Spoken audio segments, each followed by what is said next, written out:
Hello, I'm Teacher Lynn and welcome sa isa na namang serye ng Instructional Material Making.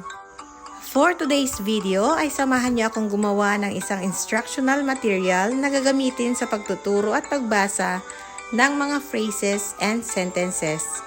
Gumamit ulit ako ng isang makulay na instructional material para sa IM na ito. Ang mga pagkain na yan ay tinatawag na nilang tanghulo. Kaya naman, halina at gawin na natin ang ating instructional material. Pagkatapos mai-print at layout, ay gugupitin lang natin isa-isa ang ating mga instructional materials. Sundan lamang ang ginagawa ko hanggang magupit lahat ang ating mga IMs. Pagkatapos magupit lahat ang ating mga instructional materials, ay isa-isa na nating ilalagay sa ating mga laminating film para ma-ready sa paglalaminate. Pagkatapos, ay isa-isa na natin ilalaminate ang ating mga instructional materials.